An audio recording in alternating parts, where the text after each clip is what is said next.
Thank you very much, Alison, for your kind introduction, and I welcome everybody who is attending tonight's webinar with the topic Diagnosis and Management Options of Canine Cruciate Ligament Disease. I hope overall your day was not too exhausting, and I hope as well you are still perceptive for another hour.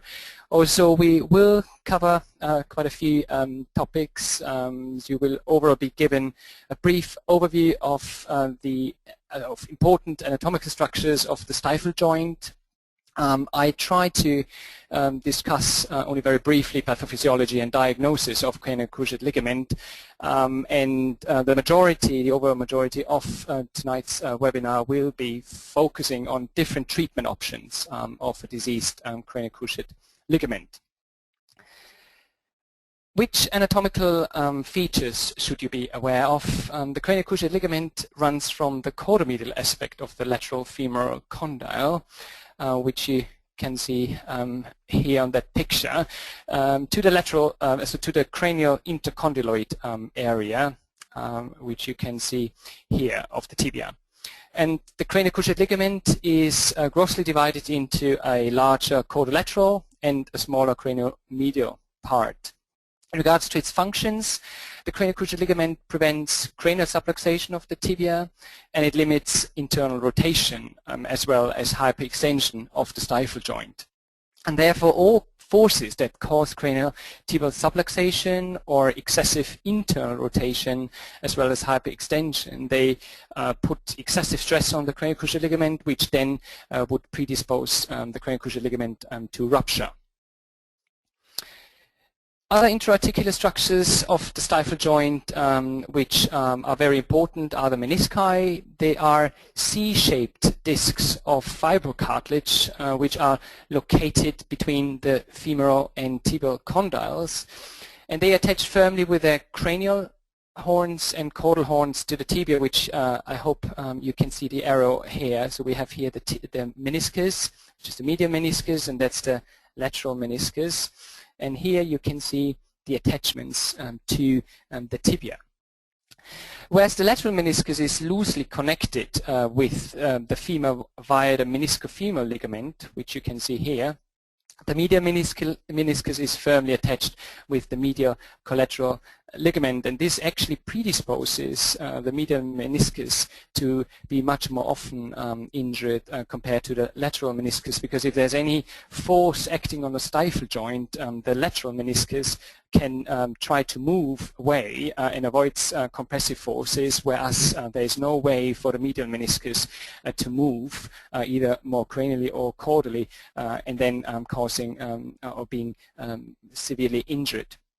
The functions of the menisci are they provide load bearing, they are important part of load distribution, they help to absorb shock acting on the stifle joint, and they are as well, in addition to the cranial cruciate ligament, important for providing stability of the joint. That's why any meniscal injury can be of significant clinical, of important clinical significance. Cranial cruciate ligament disease is overall the most common cause of lameness in the canine hind limb. The term cranial cruciate ligament disease covers a variety of disorders, including the traumatic avulsion of the cranial cruciate ligament, the acute traumatic rupture, and the progressive degeneration of the cranial cruciate ligament. And the last disease is the most common disease, which we will discuss mostly during this webinar. But because the etiology, the pathogenesis, and the treatment of all the three diseases mentioned here, they need to be considered separately. Let's start with avulsion of the cranial cruciate ligament. This type of injury usually occurs in immature animals, where an acute overload of the ligament may result in avulsion of the ligament rather than a mid-substance tear. And overall, the tibial attachment site is much more commonly affected. So the tibial attachment site would be here, is much more commonly affected than the femoral attachment site. And when you do your clinical examination, Usually you feel joint diffusion and a positive cranial drawer test, but there should not be any kind of osteophyte or anteciphyte, as this is an acute injury which is different to the chronic progression of the cranial cruciate ligament.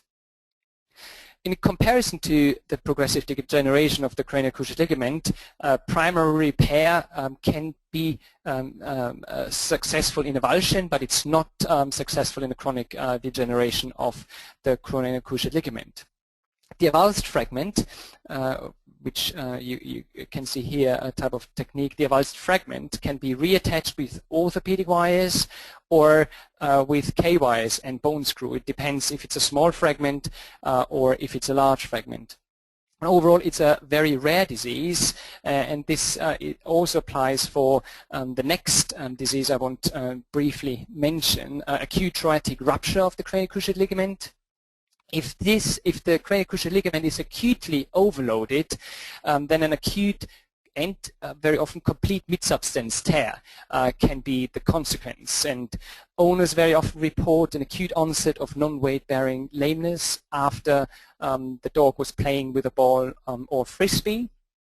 The lameness usually improves over 3 to 5 days, and what we very often do in these cases, we recommend a few days of lead walks only, possibly prescribing anti-inflammatories, and this lameness improves.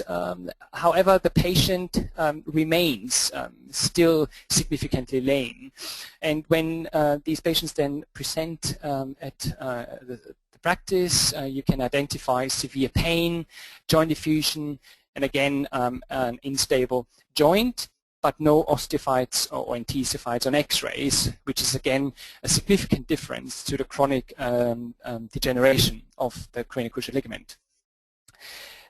Similar to the chronic degeneration of the cranial cruciate ligament, there are intra- and extracapsular techniques available, and both of these techniques have been successful. Now to the progressive degeneration of the cranial cruciate ligament, which is the majority of diseases or problems we see related to the cranial cruciate ligament. Any kind of abnormal conformation, abnormal gait, then as well a very steep tibial plateau, and obesity and lack of fitness appear to play a major role in the pathogenesis of this condition. And there's a wide variety of dogs, dog breeds affected, such as Mastiffs, Rottweilers, Staffordshire Terriers, and Labradors. These breeds seem to be predisposed. And there was an interesting study recently published, so an epidemiologic study that revealed that the contralateral cranial cruciate ligament can rupture in up to 50% of the cases, and this contralateral rupture can be seen from 5 months onwards up to 17 months. There was, I think, a very, very interesting study looking into that problem. In case of a relatively stable partial tear of the cranial cruciate ligament, the lameness may be subtle, and very often this lameness is only noted after periods of heavy exercise. As soon as we are dealing with a complete rupture of the cranial cruciate ligament, the lameness can be severe to even non-weight-bearing lameness. But a very common clinical sign what owners report is stiffness, especially after rest, after periods of heavy exercise. Physical examination usually reveals pain or crepitus, flexing or extending the stifle joint. Clicking might be present in case of a meniscal tear, and quadriceps muscle atrophy might be notable in cases that are very chronic. Very often it's not possible to feel that, but in really very chronic cases that can be the case. What I find a much more sensitive test in order to diagnose a problem as early as possible is the so-called sit test, and dogs will often sit with the affected leg positioned out to the side, which you can see here, rather than sitting squarely, and this kind of situation has been called as an abnormal sit test. So this is something what dogs show very early in the disease. Stifle joint effusion can also be noted, and this is similar to the acute avulsion and acute traumatic rupture. But we also see something very early in the disease, which is called the so-called medial buttress. And if you look at this picture, this is a so-called medial periarticular fibrosis, which can be quite significant. And this change might already be present even before we feel instability. So the medial buttress is a very important test to diagnose, especially a partial tear of the cranial cruciate ligament. The cranial drawer test is a test everyone knows, and this test is able to detect an unstable stifle. It's usually performed by positioning the knee in slight flexion, but it's recommended to retest the drawer at different angles of extension and flexion. And any laxity is considered abnormal in an adult dog.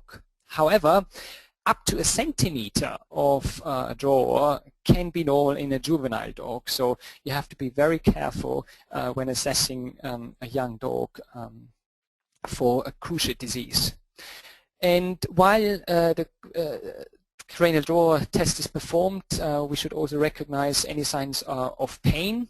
And if there is a positive drawer in flexion, but a negative drawer in extension, then we might most likely see a partial or have a partial tear of the craniomedial band of the cranial cruciate ligament. So this is also quite an interesting test. Another very commonly performed test is the tibial compression test, and this is a test that also evaluates the stability of the stifle joint.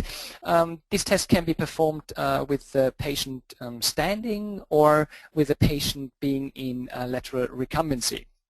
And in general, it's recommended that the index finger of one hand is positioned at the patellar tendon, and at the same time the tarsal joint is flexed with the other hand, and any cranial tibial subluxation has to be considered abnormal if it's an adult or an immature dog that does not make a difference.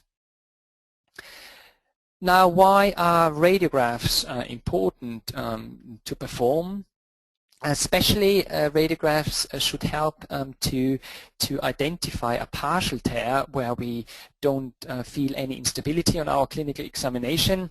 And one of the most or one of the earliest and most consistent findings of cranial cruciate ligament disease is loss of intrapatellar fat pad shadow, which tells us that we see joint effusion. And when you look at the picture on the left side with the triangle, that tells us we have no joint effusion, and on the right side you can see this black triangle being much smaller compared to the left side, and this tells us we have joint effusion, so all this kind of soft tissue density here is joint effusion, and this joint effusion compresses the radiolucent infrapatellar fat pad.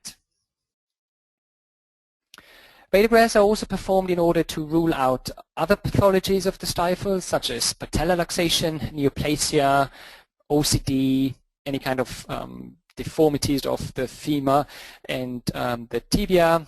Or if we, X-rays can also help us to identify avulsion fractures, and occasionally we might see meniscal mineralization as well. And I'm pretty sure that everybody has identified on the two radiographs that we have patellar luxation, bilateral patellar luxation present, and this might be the only finding of the dog. However, we can very often see a combination of patellar luxation and cranial cruciate ligament disease, and it's also impossible then very often to say was it the chicken or the egg that was here first? But it's important to address both situations. So if we have patellar luxation plus a cranial cruciate ligament that is ruptured, we have to treat both at the same time. Another very consistent and early finding are osteophytes or enthesiophytes in the region of the cranial cruciate ligament attachment site, which you can see here on that picture. The red arrow is highlighting that. We can also see osteophytes at the apex and the base of the patella, which you can see here, at the osteochondral margins of the femoral trochlear ridge. This is also a very common area for osteophytes to be seen, and at the articular surfaces of the fabellae. Other common findings are soft tissue swelling, which indicates medial buttress. So this type of medial buttress you should actually already be able to feel on your clinical examination. And we can also see narrowing of the intercondylar notch of the femur due to osteophytes, and this is actually also a very, or can be a very early finding of cranial cruciate ligament disease. And if you are in doubt, or if your clinical and radiological findings are inclusive, especially in the case of a partial tear, synovial fluid analysis can be recommended to rule out any other types of arthritis, for example, immune-mediated or even septic arthritis. Generally, MRI and ultrasound are of little additional diagnostic values, and it will usually be either arthroscopy if you have the equipment, or arthrotomy that finally confirm the presence of a partial tear, or any kind of meniscal pathology in case of a stable stifle joint. Good. So before discussing various medical and surgical treatment options, I was wondering if there are any questions regarding anatomy of the cranial cruciate ligament disease or pathophysiology. I've had one question come in.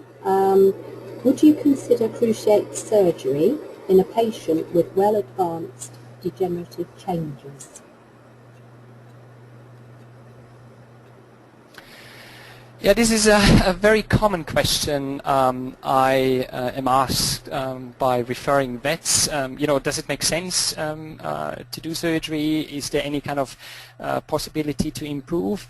And the answer is there might be a significant improvement, but what is very important to tell the owner is that it's unlikely that we can completely reverse the condition. But if we imagine we have a meniscal tear, prolapse of the caudal horn of the meniscus, as well as degenerative changes, it's usually the meniscus that is responsible for the clinical signs. So if you explore that stifle joint and sort out the meniscal damage, then I'm pretty sure the dog will be significantly better. And very often these patients then can be managed very well with anti-inflammatory treatment and hydrotherapy, which can be you know, can improve the quality of life significantly.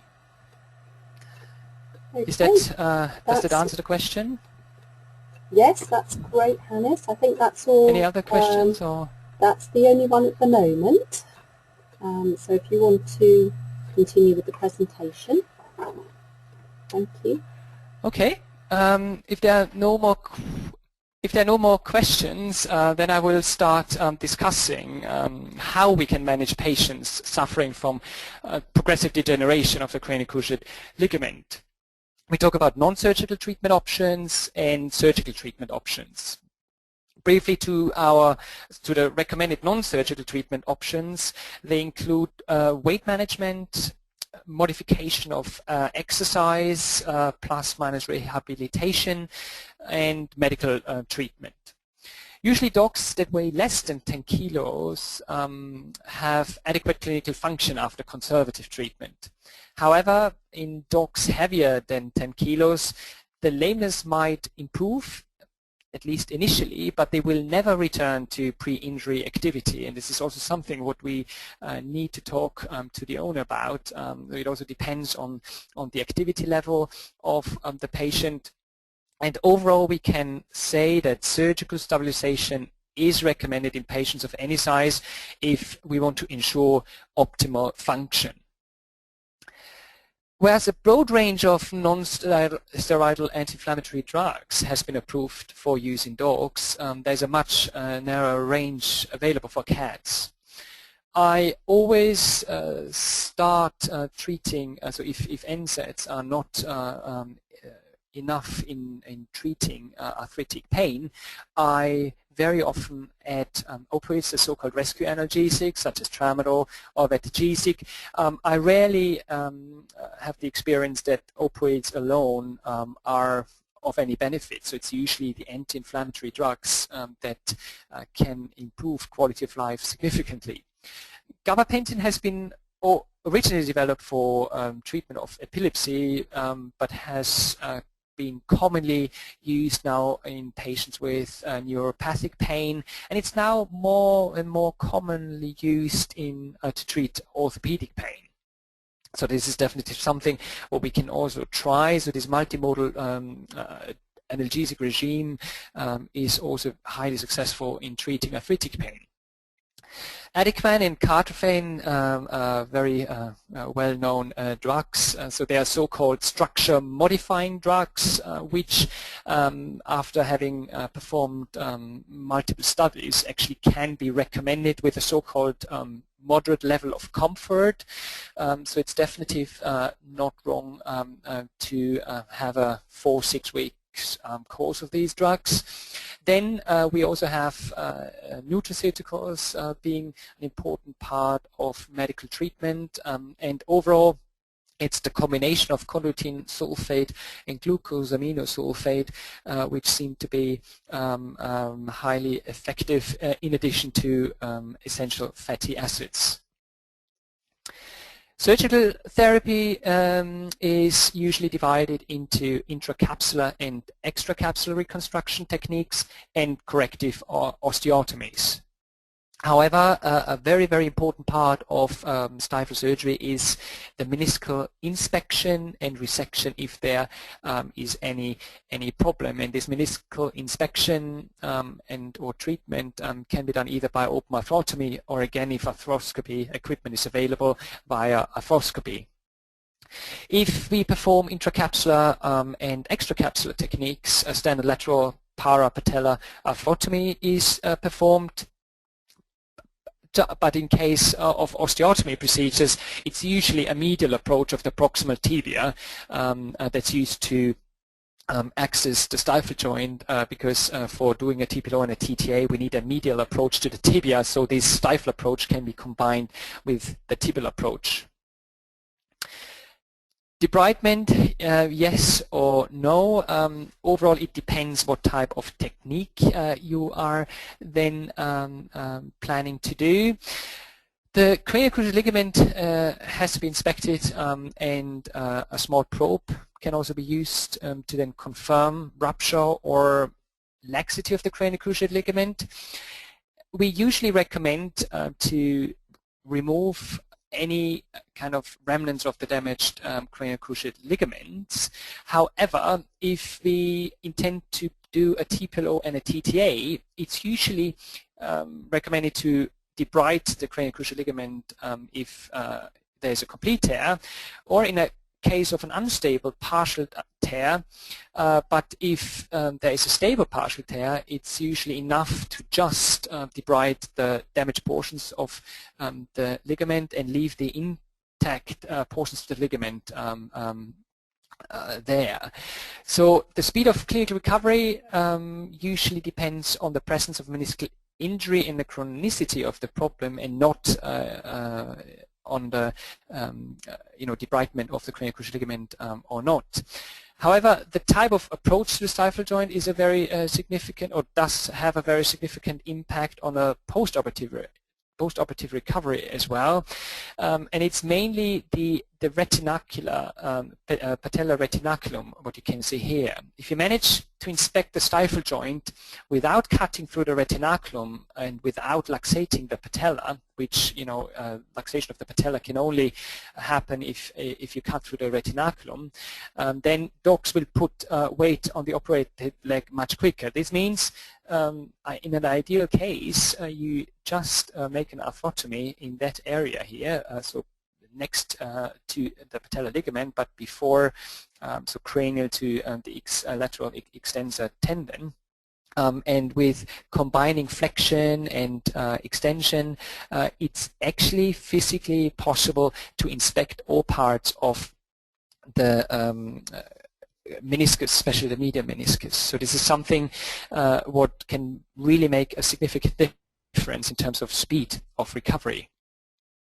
Meniscal inspection, as I already said, is a very important step of stifle surgery.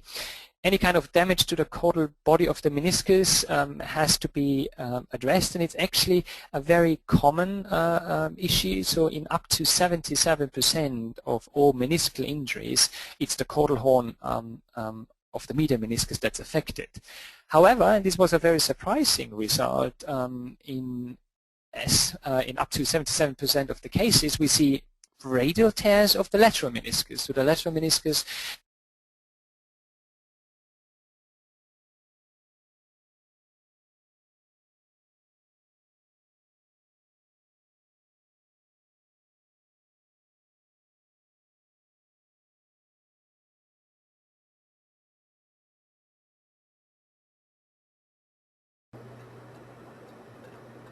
Hello, Hannes.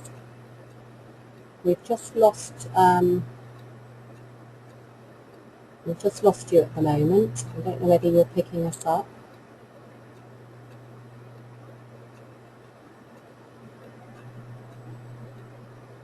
Okay, we'll just try and get in contact with Hannes. Can you hear me? Oh yes, you're back now. Can you hear me? Yes, we lost you then for a few moments. Oh, where?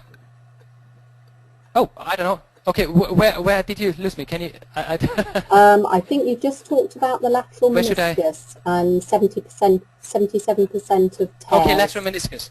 Yep. Okay, sorry about that. I don't know what happened. No, that's okay. That's fine. Okay, good. Sorry about that. Good. So I think I was lost when I was talking, started to talk about the lateral meniscus, and that we actually can see in a significant proportion of cases so-called radial tears, and up to 77% of the cases of meniscal tears, it was a radial tear of the lateral meniscus that has been seen. Usually we know that caudal horn protrusions cause significant lameness, but we don't know yet if these radial tears of the lateral meniscus have a similar clinical significance. It might be just a coincidental finding. But what we used to say is that we will hear a so-called meniscal click in a case of a meniscal injury, but this meniscal click is actually only present in up to 27% of the cases with meniscal injury. That means 3/4 of our patients that actually have a meniscal injury are not having the meniscal click, and this might be a false negative clinical finding. In general, a craniomedial arthrotomy is more sensitive than a craniolateral approach in diagnosing meniscal tears, especially if we look at the medial meniscus.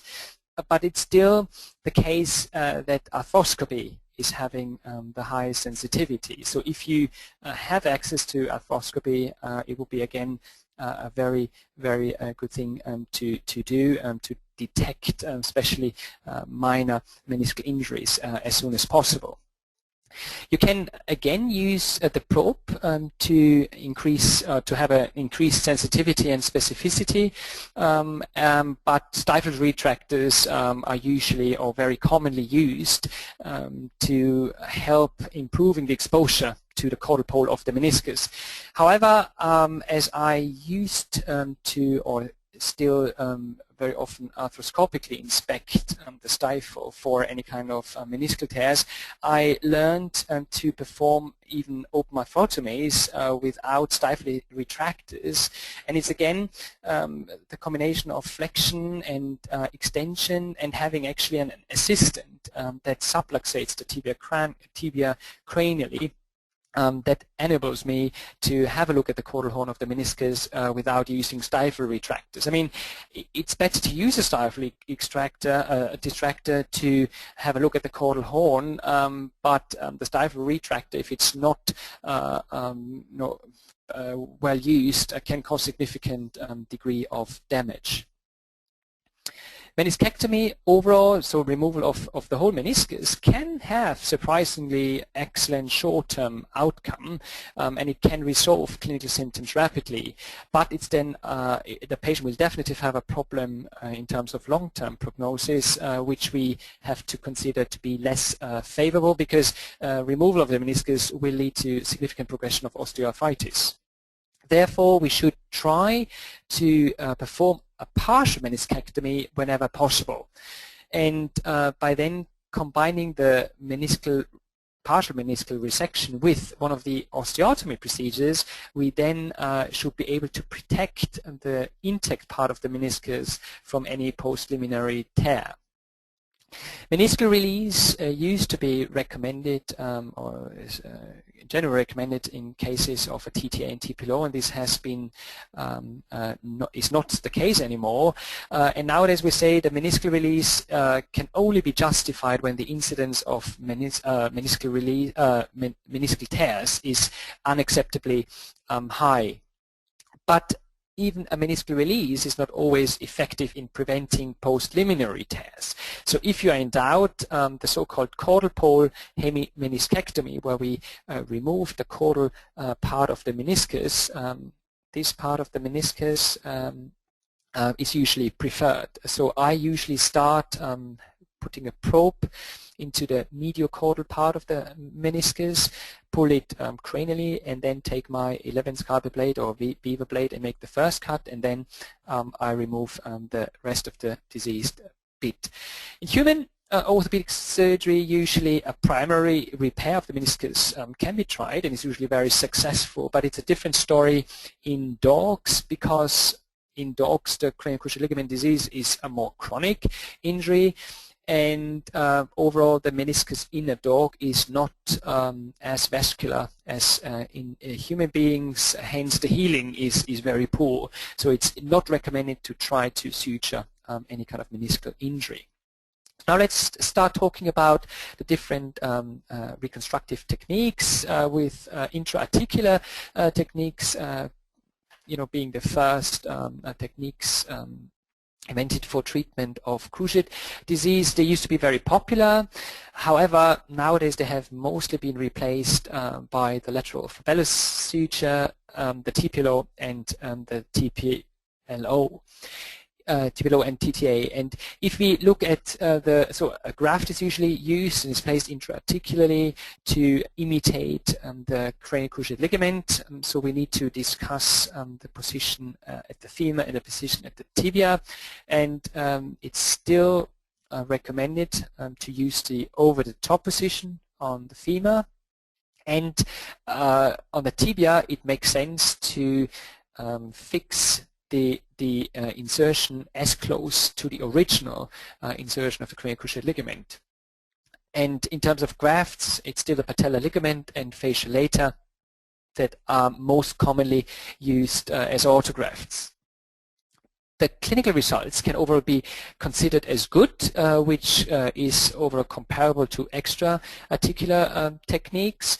However, as the cranial tibial thrust is not neutralized with intra-articular techniques, these grafts are subjected to significant loads, and therefore we see graft failure or stretching very commonly.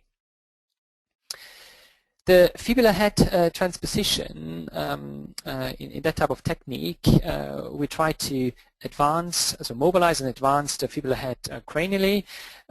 This is then altering the orientation of the lateral collateral ligament, which prevents, as a consequence, cranial draw movement, and it also limits internal rotation of the tibia.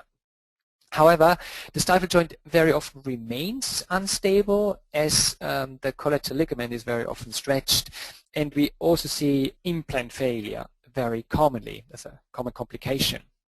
Therefore, the female head transposition technique appears to have fallen out of favor with most surgeons, and it's the extracapsular techniques that have largely replaced intracapsular techniques, and they are supposed to be quicker compared to intra-articular techniques and simpler to perform, and better outcomes have been reported, but it's still a good outcome what we have to give dogs undergoing extracapsular stabilization, which is not significantly different to intracapsular stabilization techniques.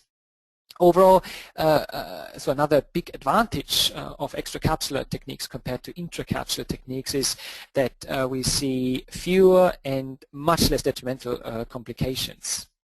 The downside, or a big disadvantage, of extracapsular techniques is that they rely on periarticular fibrosis for long-term stability, that because any kind of implants that are used for extracapsular stabilization will eventually fail. And the problem is, if this periarticular fibrosis has not occurred before the implants fail, then we still have to deal with an unstable stifle. Nylon leader line has been shown overall to be superior to any other types of nylon, but that's at the moment one of the most commonly used suture materials, and is a very good suture material, so there's no reason to change that. But what has changed significantly is the way these sutures are tensioned. But we see the fixation of nylon leader line with a metallic crimp tube to be superior to any other techniques. So the knot technique has probably already or will be replaced by the crimping technique. And there is at the moment kind of research going on how strong the leader line needs to be, but overall we say that the strength of the line should in general be at least equivalent to the body weight of the patient. So the nylon is still does not have to be changed. The fixation of the suture material has changed a little bit, but what we try to do is as well changing our anchorage sites of the extracapsular graft. So we try to get so-called isometric anchorage points at the femur and at the tibia.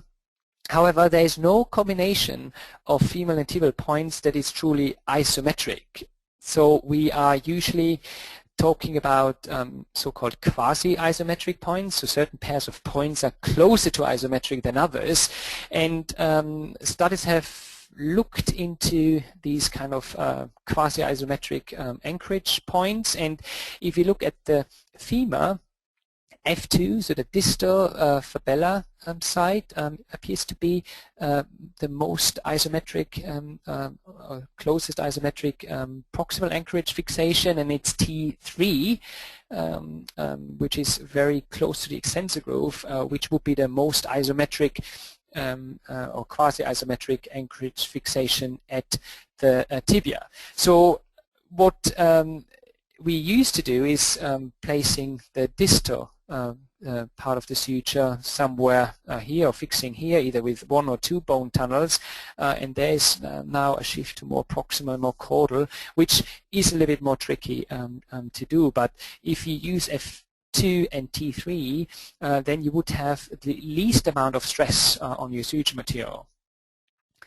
And if the femoral tibial suture is anchored at non-isometric suture sites, then we have increased stress on the graft, which might lead to suture breakage, elongation, and any kind of knot or crimp slippage. So in using quasi-isometric suture sites, we see much fewer of these complications. And there was one modification of the lateral fibulatibial suture introduced, the so-called tightrope technique, which uses a fiber wire. And this technique is or tries to be minimally invasive, and bone-to-bone anchorage via femoral and tibial tunnels is used. And the tightrope procedure is the first extracapsular technique that combines these quasi-isometric suture anchorage sites with a high tensile strength suture material. And what recently published studies say that with this type of technique, patients have a nearly normal range of motion, and this range of motion can also be maintained, and the results overall seem to be quite promising. So that's all what I wanted to say to these intra and extracapsular techniques. Are there any questions so far to the techniques I've mentioned? Yes, we have one question that's come in involving inspecting, inspecting the stifle joint and the caudal horn of the medial meniscus. Is it possible to do this adequately through a small incision without arthroscopy? And if it is, would you be able to show us how to do that, please?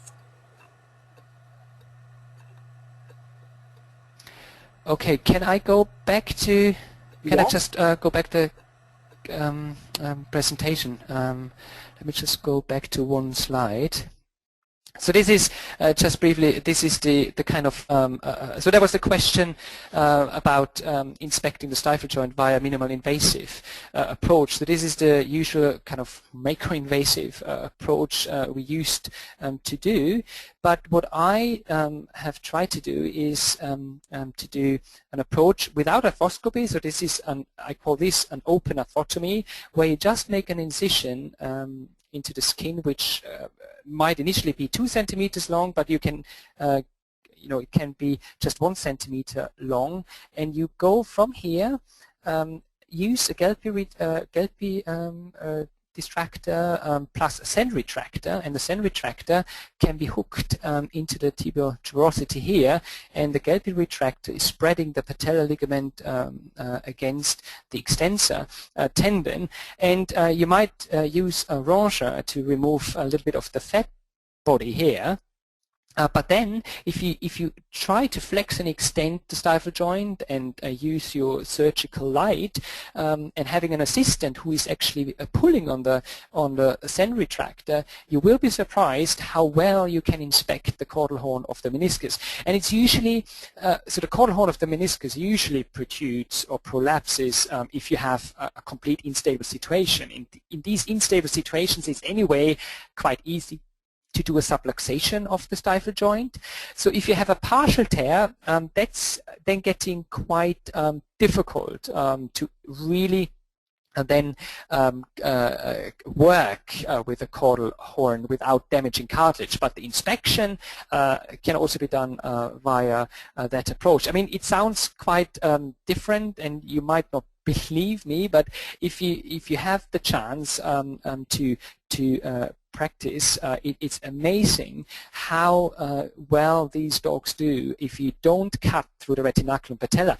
And overall, we try to be as good as we can with our extracapsular techniques, and if it's the approach that can improve the results of extracapsular techniques significantly, you know, then it's at least worth trying it. Is that answering yeah, the that's delegate's fine. question? We have another question that's come in. How tight do you recommend pulling the nylon suture before crimping? The delegate has previously been told as tight as your shoelaces. But is this adequate? Oh well, it depends.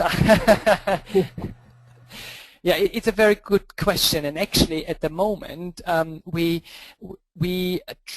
because we use more isometric or we test the tightening of the suture with more isometric anchorage points, we do less and less tightening.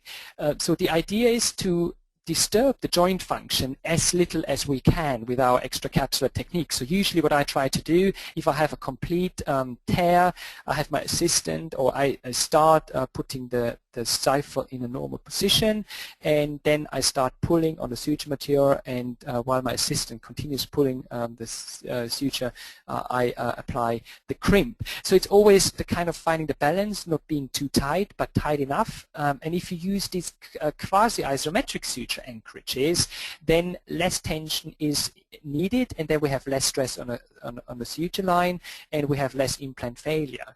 So I tend to do less and tend to tension less and less, but what I usually do is I pre-tension, and then I have my assistant to keep that tension, and I test for a cranial drawer, and the kind of tension that's needed to eliminate the tibial, the cranial drawer movement, then that's the tension I would think is acceptable. Any other question?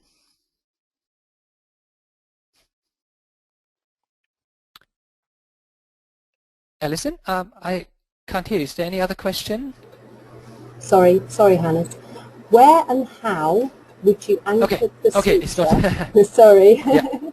Where and how would you anchor the suture in the tibia using a lateral Fibular procedure, please? Yeah, then I just go to the picture I have shown here. So overall, what I started to do is, if you talk about the female anchorage point, I have started to use so-called suture screws, which you can get. They are, you know, not more expensive than normal screws you can get from veterinary instrumentation, and I used use 2 bone tunnels, one roughly here and one roughly here around T1. And with the 2 bone tunnels, I was using the suture, placing the suture through one bone tunnel, going to the medial side, and then coming back, and then tightening the suture on the lateral side. So what I now do, I just drill the 2 bone tunnels more caudal than I used to do. So I try to go closer to T3 as try to be, or we should try to be as quasi-asymmetric as we can. Okay, that's all the questions Any for the other moment. questions? That's all the questions for the moment, Hannes. Thank you. Okay. Good. Then I just need to go further. Okay. So as I have already mentioned that overall we get quite good results with our intracapsular and extracapsular techniques. Why doing something different? And I just want to mention all the kind of osteotomy procedures that are available, but will not go into too much detail because, as I said, it will be mainly the extracapsular technique that we need to focus on. So why doing something different? One of the reasons is that almost all intracapsular and extracapsular prostheses will stretch or fail, and this might often happen within a few weeks. So the long-term stabilization of extracapsular techniques rely on periarticular fibrosis, which that's why we very often need to do a revision surgery if the prosthesis fails before this fibrosis has occurred.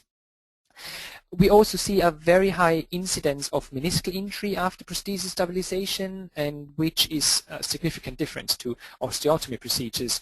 And it's also the clinical recovery, which can be considered low. So we talk about 3 to 10 days before patients start to weight bear after extracapsular techniques, and up to 6 months might need to pass before we reach the optimal outcome we can achieve in that certain patient.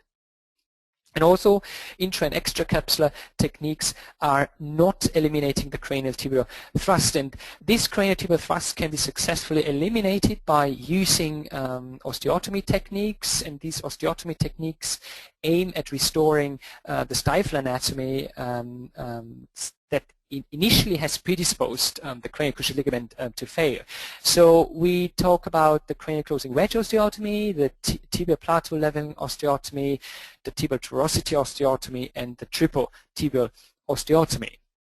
The cranial closing wedge osteotomy overall does not require a special equipment, which is a huge advantage compared to, for example, TPLO.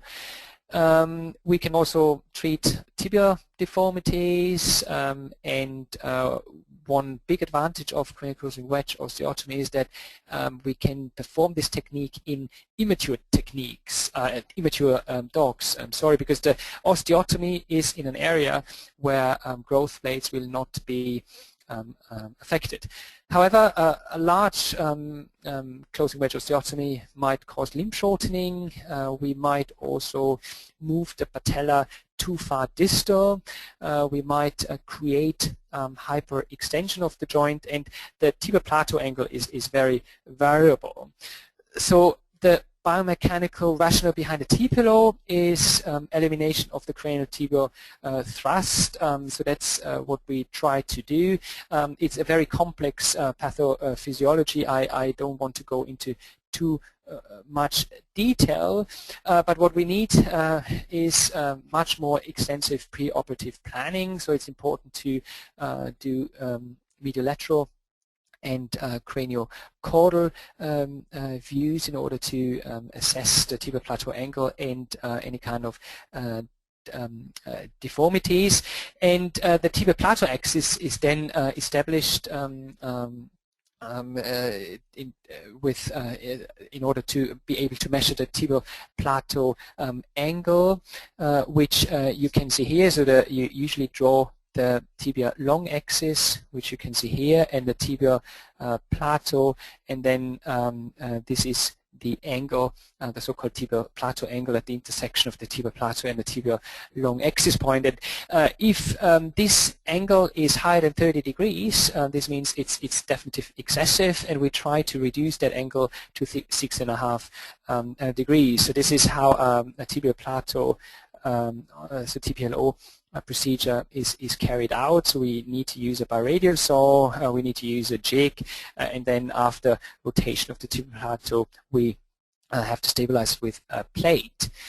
Advantages of a TPLO compared to conventional techniques is that most dogs bear weight sooner, and also the lameness resolves sooner. So we talk about very often after a day, dogs start to bear weight on the leg, and the lameness resolves within 2 to 4 weeks compared to 2 to 6 months, what we have heard.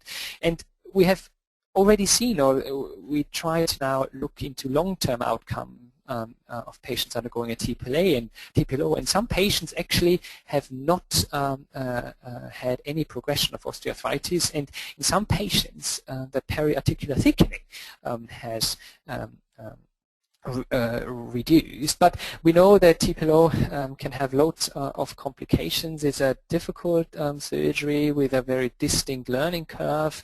However, most of the complications can be avoided, so it depends on the clinical expertise mainly. So fissures is something what or should not occur, but if they occur, then they need to be stabilized in order to prevent the catastrophic fracture. Usually fibular fractures are not of major concern, but it's septic arthritis that should scary us, and overall we see a significantly increased risk of MRSP-related infection since recently, and it's then overall the length of surgery that appears to be a significant contributing factor. So again, it's surgical expertise, surgical experience that is very important to avoid complications. But another advantage is the use or the combination of a TPLO with the before mentioned cranial closing wedge osteotomy in dogs with an excessive tibial plateau, such as Rottweilers.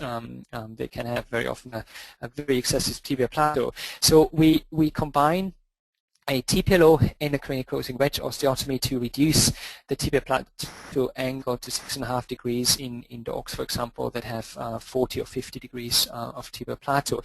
And the TPLO can also be used to treat tibial vara malformations, but this is nothing for a beginner, but just to show you how versatile TPLO can be. The TTA is another very commonly performed osteotomy procedure. The TTA stabilizes the stifle joint during weight bearing, again by neutralizing the cranial tibial thrust, but instead of a curved cut, a frontal plane osteotomy of the tibial crest is performed, and then the tibial torosity is advanced by using a cage. The kind of purpose of the TTA is again to neutralize the cranial tibial thrust, but what we try to do is to decrease this patella tendon angle, so the angle between the tibial plateau and the patellar ligament, to 90 degrees. So before a TTA, hopefully you agree, it's definitely more than 90 degree here, and after doing the TTA, it's reduced to 90 degree. The preoperative planning is less complex. Usually have standardized transparencies that can be used to decide how big the plate is and how big the cage needs to be. Surgery is usually straightforward, uses titanium implants, and a huge assortment of cages is available. But we see again loads of different complications. So cage malpositionings, which you can see here. Breakage of the tibial torosity needed to be fixed with tension band wire fixation. Then in this case, the cut was made too far caudal, and this catastrophic failure had to be fixed with a plate. And similar to a TPLO, TTA can also be used to treat other diseases, concomitant diseases, such as patellar luxation, and that's a huge and one of the most important advantages of a TTA. So we can combine a tibial torosity advancement with a tibial crest transposition or tibial torosity transposition, so the TTT. So that's very convenient if you have a medial or a lateral patellar luxation to then move the tibial torosity to either the medial or the lateral side as well. And now, just briefly, should it be a TPLO or a TTA? If you compare these two techniques, we have a number of advantages and disadvantages. The TPLO, for example, is overall a more versatile procedure than the TTA if you have an excessive tibial plateau slope and if you have angular or rotational deformities. On the other side, TTA has biomechanical advantages, seems to be less invasive, simpler, and already mentioned we can treat patellar luxation as well. And there were a few companies that tried to do something different. Securus has tried to use screws instead of a fork here, but overall, I doubt that this is actually a better system than Cayenne. I personally find placing a fork into the tibial torosity, tibial crest much simpler. TTO was also introduced a few years ago, but overall it's getting a little bit out of fashion, and still there are no biomechanical investigations available that compare the efficacy of the TTO. But what the TTO does, it combines a little bit of it's something in between. Something in between a TPLO and a TTA. So we have a similar cut as a TTA, and then we have a wedge osteotomy. And after doing these two osteotomies, we kind of advance the tibial torosity a little bit and compress these two parts here, so we have a reduction of tibial plateau angle as well. But I think we have significant disadvantages and only minimal advantages of a TTO, and one of the proposed advantages was it should be an easy technique, but when you look at the preoperative planning template, I don't find this technique very easy. And also in terms of complications, I have seen as many and as catastrophic complications in a TTO compared to TPLOs and TTA. So I think overall, at the moment, surgeons are looking into the modified Maquet procedure, which overall uses the same principle as the tibial torosity advancement, the TTA. However, the MMP leaves the distal bony attachment intact to the tibial shaft, and the tuberosity is or is not reinforced by a wire. And then a cage or a wedge is then used to stabilize the tibial torosity. However, there is, we would need long-term follow-up and force plate analysis to compare the MMT to both the TTA and the TPLO. Overall, it appears to be definitely a simpler procedure, but it again depends what if you're on the top of your learning curve. If you do TPLOs on a regular basis or TTAs on a regular basis, I think it's not really an easier surgery, and a faster surgery is another question. If you on the top of your learning curve doing TTAs, a TTA should last between 30 and 45 minutes. Maybe you can do the MMP in a little bit as a shorter time, but again with complications, there's overall similar complications to a TTA can occur. What might be a little bit interesting to find out, combining titanium with steel, if this has an impact, but we are still early days, so we're waiting for biomechanical studies to tell us how efficient the MMP procedure is. So now, question, which osteotomy should you choose? And it's similar to loads of other surgical techniques. A surgeon's preference is a significant factor. We overall can achieve similar outcome between TTA and TPLO, but it appears to be the biomechanics that should let us decide, for example, to choose a TTA if you have the tibia plateau angle being less than 25 degrees. If you have a tibia plateau angle between 25 and 35 degrees, then we should go for a TPLO. And if the tibia plateau angle is higher than 35 degrees, then a TPLO combined with a cranial closing wedge osteotomy is indicated. And now I'm approaching the end of my presentation. So take home message for today. After you might be completely confused what to do with a patient suffering from cranial cruciate ligament now after hearing all these different treatment options. But what I think is most important in dealing with these patients is establishing a diagnosis as early as possible. The earlier we diagnose cranial cruciate ligament disease, the less likely the risk of meniscally damage, the more likely we can preserve parts of the cranial cruciate ligament, and the better the outcome. So testing for medial buttress is a very early possibility to diagnose that disease. Important to know that medical treatment has its limitations for cranial cruciate ligament disease. What is definitive, or what can make a huge difference, especially if you want to compare extracapsular techniques with osteotomy procedures, is the approach. So if you try to be as minimally invasive as you can increase increase the post-operative outcome significantly.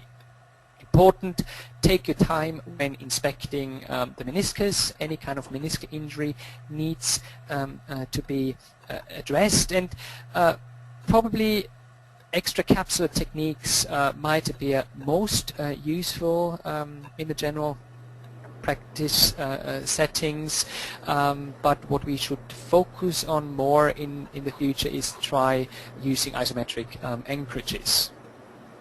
As osteotomy procedures try to restore anatomy, they appear to be the best options available to treat cranial cruciate ligament disease.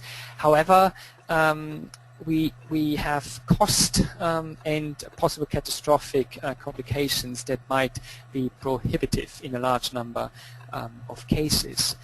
So thank you so far for your attention, and I just wanted to ask if there are any questions I can answer. Yes, we have a question. In a dog with a partial tear on arthrotomy, but with no instability in the stifle, would you still place a nylon suture? The answer is no. This would be a situation where the osteotomy, so one of the osteotomies would appear to be most successful, because what we try then to do is to restore the anatomy. We try to reduce the stress on a cranial cruciate ligament. So if we successfully perform one of these osteotomy procedures, we should not have any cranial tibial thrust. So overall, we would not need the cranial cruciate ligament, so the deterioration and the damage, constant damage of the cranial cruciate ligament can be stopped. And probably more important is that we avoid stress on the meniscus. So the idea is tend to preserve the meniscus. So for what I currently treat most often with osteotomy procedures is the partial tear, which I diagnose with, I can't find a cranial drawer, but I see degenerative changes on x-rays, there might be joint effusion, and very often you have already a medial buttress, or when you do the cranial drawer movement you feel pain. So an extracapsular suture is not indicated, it's only indicated if there is a complete tear or an unstable partial tear. Okay. Is there other question? We do. We're going back to extracapsular stabilisation. Does the tunnel extend through to the medial side of the tibia at T3? Yes, that's. I mean, it depends how you fix or what type of anchorage you use. I mean, if we talk, if we think about the tightrope procedure, then we use bone tunnels that penetrate through the tibia completely to the far cortex. And the two tunnel technique I have described, I penetrate completely through the lateral and medial cortex, and then so go with the suture through one tunnel and coming back with the suture on the more distal tunnel. Yes, it's perforating the tunnel completely. And how do you fix the suture to the tibia? I would just the end that comes out again on the medial side will then be just tied with the suture coming from the femur, and at the femur I use suture screws, as I said before. So I don't need any extra anchorage for the kind of simple extracapsular technique I have tried to do again. And finally, in cases where you have a patient with concurrent cranial cruciate ligament disease and patellar luxation, can you combine an extracapsular suture technique with tibial crest transposition?